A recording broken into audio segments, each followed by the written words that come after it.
Hello everyone, नमस्कार। आप सब कैसे हैं? आशा करती हूँ आप सब स्वस्थ हैं, खुश मिजाज में हैं। लास्ट वीडियो में मैंने यह बताया था संगीत एक कला है और संगीत किसे कहते हैं। उम्मीद है आप सबको पसंद आया है और समझ में भी आया है। इस वीडियो में मैं आपको संगीत के साथ साथ संगीत शास्त्र के विषय में भी बताऊंगी। प्रैक्टिकल के साथ साथ थ्योरी में नॉलेज रहना बहुत कंपलसरी है। थ्योरी में नॉलेज होने से आपका बेसिक स्ट्रांग होगा और बेसिक स्ट्रांग होने से आप इजीली संगीत सीख पाएंगे। संगीत में किन किन बातों को ध्यान में रखा जाना चाहिए, जैसे सुर, स्वर, ताल, लय, गायकी। इन सब बातों को ध्यान में रखकर आप अगर गीत गाएंगे तो आपका गीत श्रुति मधुर हो जाएगा। श्रुति मतलब सुनना। जिस प्रकार लिखाई पढ़ाई के लिए A to Z अल्फाबेट्स सीखना जरूरी है, ठीक उसी प्रकार संगीत में भी स्वर कौन कौन से हैं? सा, रे, गा, मा, पा, धा, नी। ये अल्फाबेट्स हैं, सीखना कंपलसरी है और मैं आपको बेसिक लेवल से ही सिखाऊंगी। आशा है आप सीख पाएंगे। अब मैं आपको स्वर और सप्तक के बारे में बताऊंगी। स्वर क्या है?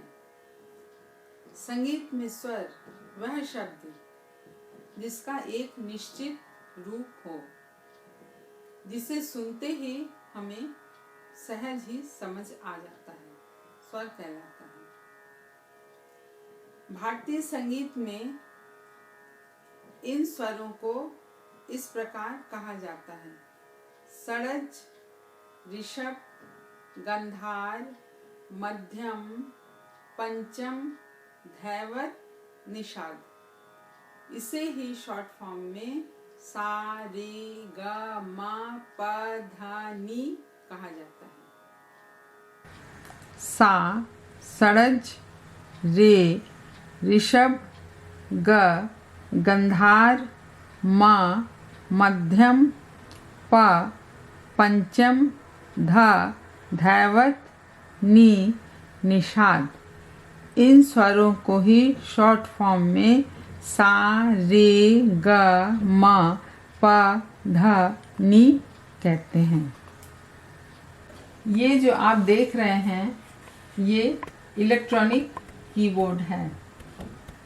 इससे मैं आपको संगीत सिखाऊंगी। इसका लिंक आपको डिस्क्रिप्शन बॉक्स में मिल जाएगा।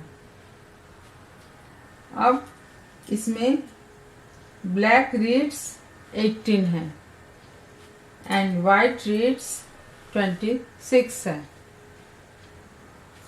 आपके गले के रेंज के हिसाब से आप कहीं से भी सा मान सकते हैं। यहाँ से भी हो सकता है, यहाँ से भी हो सकता है, यहाँ से भी हो सकता है, यहाँ से भी हो सकता है। कई सारे स्केल्स हैं, वो सब आपके गले के रेंज के हिसाब से। पर मैं आपको 1 2 3 4 5 6 7 को सा मानकर सिखाऊंगी।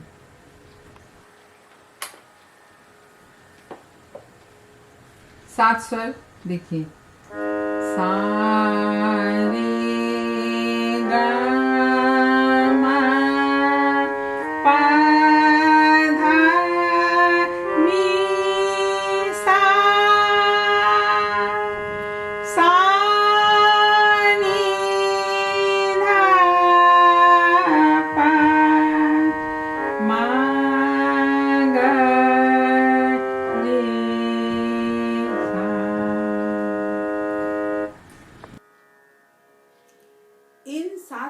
के समूह को सप्तक कहते हैं।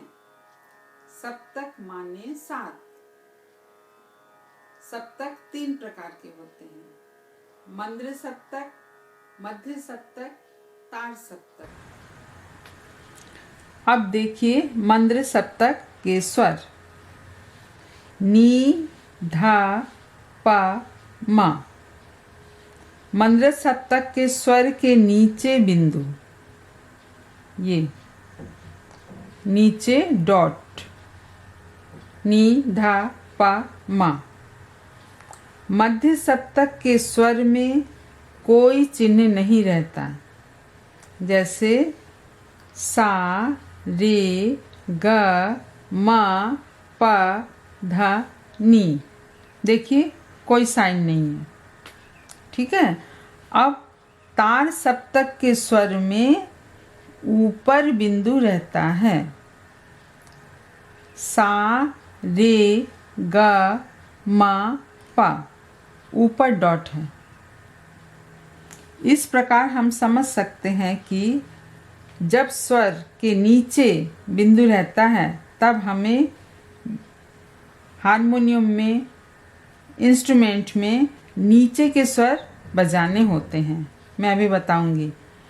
और मध्य सप्तक के स्वर जब हम बजाएंगे, इसमें कोई साइन नहीं रहेगा, तो बीच के स्वर बजाएंगे। और जब हम ऊपर के स्वर बजाएंगे, मतलब ऊपर डॉट है, तो हम ऊपर के स्वर बजाएंगे। अब मैं आपको मंद्र सप्तक के स्वर गाकर बजाकर बता रही हूँ। सा,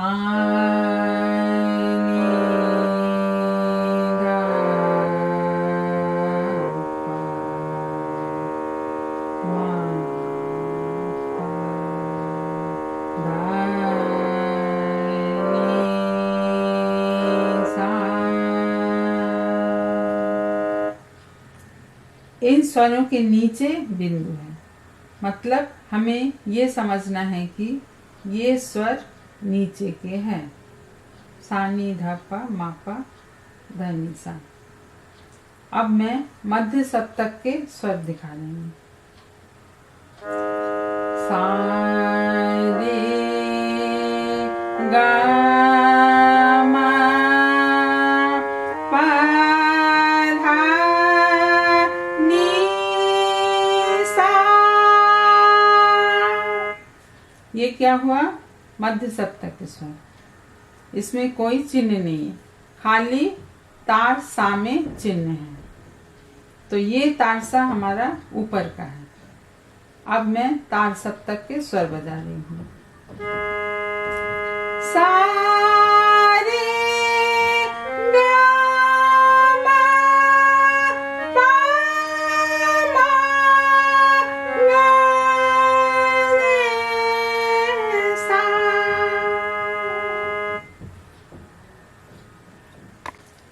अब आरोह अवरोहन का डेफिनेशन बता रही हूँ। आरोह किसे कहते हैं? जब स्वर क्रमशः नीचे से ऊपर की ओर जाता है तब उसे आरोह या आरोहण कहते हैं। जैसे सा, रे, ग, म, प, ध, नी, सा। हम कैसे जानेंगे कि ये स्वर नीचे से ऊपर की ओर जा रहा है? ये तार सा का चिन्ह देखकर। जब हम ऊपर से नीचे की ओर आते हैं तब उसे अवरोह या अवरोहण कहते हैं। जैसे सा, नी, ध, प, म, ग, रे, सा। इस सा में डॉट नहीं है, क्यों? ये नीचे का सा है। इस सा में डॉट है, क्यों? क्योंकि यह ऊपर का सा है। इस प्रकार है सा, रे, गा, मा, पा, धा, नी, सा। सा, नी, धा, प, मा, ग, रे, सा। उम्मीद है आपको ये वीडियो पसंद आया है और आपको समझ में भी आया है और सीख भी पाएंगे। अगर आपके मन में कोई सवाल है, कुछ पूछना चाहते हैं तो प्लीज़ कमेंट करके पूछ सकते हैं। सो प्लीज़ लाइक कीजिए, शेयर कीजिए एंड सब्सक्राइब कीजिए और देखते रहिए music with Manju. Thank you. नमस्कार।